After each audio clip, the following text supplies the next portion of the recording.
in the shadowed alleyways of Paris, in the misty forests of Vaucours, and in the bleak courtyards of German-run prisons, the fate of countless individuals hung in terrifying balance during World War II.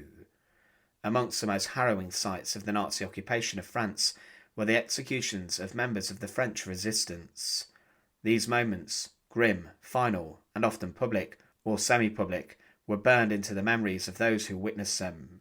To witness a resistance execution in occupied France was to stand at a crossroads of courage and cruelty, defiance and domination, and life and death. In this video we explore what it was like to witness one of these executions. To support our channel, please make sure to subscribe. Following the German invasion of France in May 1940 and the subsequent fall of Paris in June, the country was divided.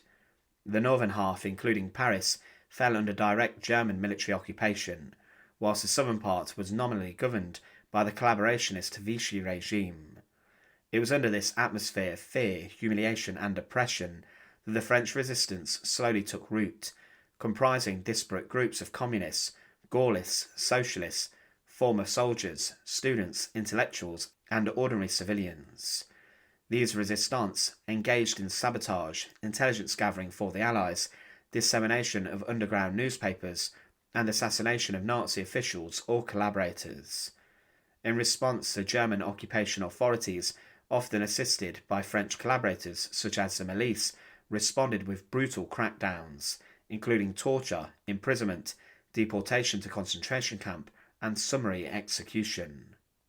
Executions were not just acts of punishment, they were spectacles of terror, meant to deter others from joining the resistance, and for those who saw them, willingly or not, the experience was one of horror, helplessness, and haunting trauma. The execution of resistance fighters was often carried out with chilling precision. In occupied zones, the German military justice system operated summary court-martials known as Standgericht, drumhead courts. Once arrested, a suspect might be tortured for information, interrogated repeatedly, and then sentenced to death, often within days or even hours. Public executions, particularly in 1941 to 1943, were designed to be theatrical. Notices were plastered on walls, detailing the crimes of the condemned, usually labelled as terrorists or communist saboteurs, and announcing their deaths. Posters sometimes bore the names of 10 or 20 men, shot in retaliation for a single German officer killed. The methods of execution varied. Firing squads were the most common, conducted in secluded prisons, woods or fields. In some cases, the guillotine was used, especially in Vichy France's prisons like La Santé or Fresnes, where civilian courts processed captured resistants. Witnesses could be fellow prisoners, family members, collaborators, or in some rare cases, members of the general public, deliberately brought to observe as in reprisal. The goal was to make an example, instill dread, and crush the will to resist.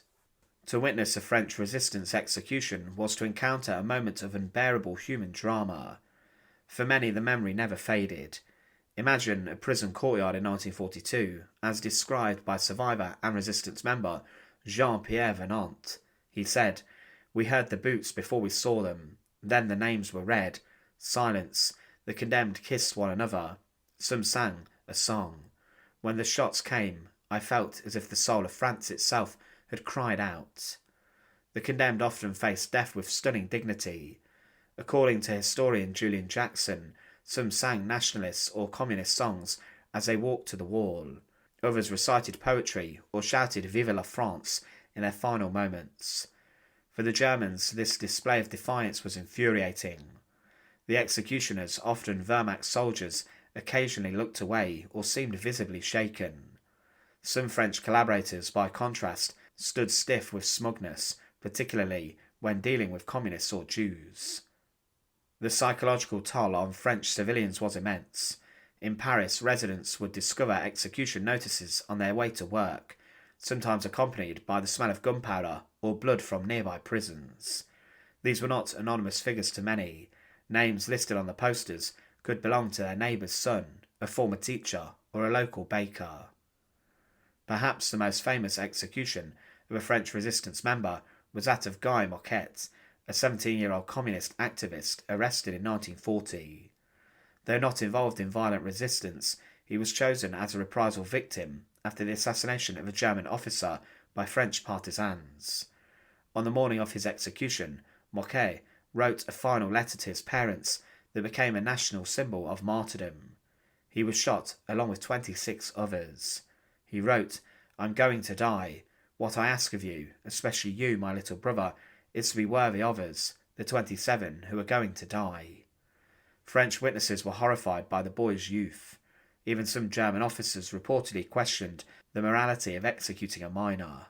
The Aish Rouge execution involved a group of 23 immigrants, many of them Jews, led by Misak Manouchian, who had conducted an armed campaign against the Germans.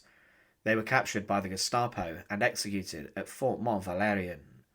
The Germans created a propaganda poster showing the men's photos and crimes: La Libération par l'armée du crime, liberation by the army of crime, trying to frame the resistance as foreign and criminal. The execution was done quietly, but the propaganda poster turned the men into martyrs. Some witnesses climbed up trees and did witness their killing. In the summer of 1944, German forces crushed a major resistance uprising in the Vercors Plateau. Following the assault, dozens of captured fighters, some in uniform, some wounded, were executed on the spot or after cursory trials. A witness from Vassaux and Vercors recalled they were lined up near the town square. Some had their hands tied, others limped. There were no last rites, no speeches, just orders barked in German and then shots. We were made to watch. These executions were retaliatory and communal, an effort to erase hope. Catholic clergy were sometimes allowed to accompany the condemned. Priests like Father Jacques de Jesus or Abbe Stock became witnesses to resistance martyrdom. Their memoirs later offered vivid human portrayals of the moments before death: trembling hands holding rosaries, whispered final prayers, last requests for letters to be sent to mothers. The French underground press also bore witness, even if indirectly.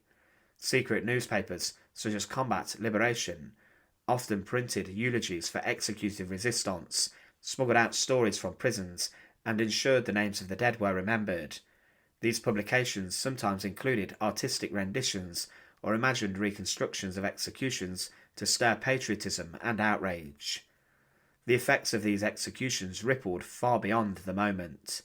Families of the dead were often harassed or ostracised under Vichy laws. Children of the executed faced stigma and grief, but at the same time these deaths also galvanised actions. For many who witnessed them, especially young French citizens, these acts of brutality became the spark of resistance. In the post-war years, sites of executions, such as the prison at Fresnes, became places of national memory. Plaques and monuments listed the names of the shot. Streets and schools were renamed after the martyrs. To witness a French resistance execution during World War II was to see both the darkest and most luminous sides of humanity. On one side stood an inhumane system of control and repression, mechanical, ruthless, and determined to crush the human spirit. On the other stood ordinary men and women who, knowing death awaited them, still found the courage to speak, to sing, and to defy.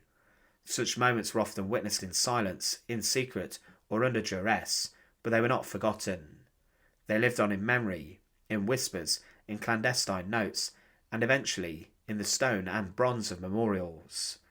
These executions were intended to suppress a people, but in the long arc of history, they served to unite and inspire a nation. Thanks for watching. To support our channel, please make sure to subscribe, and once again, thank you so much for watching.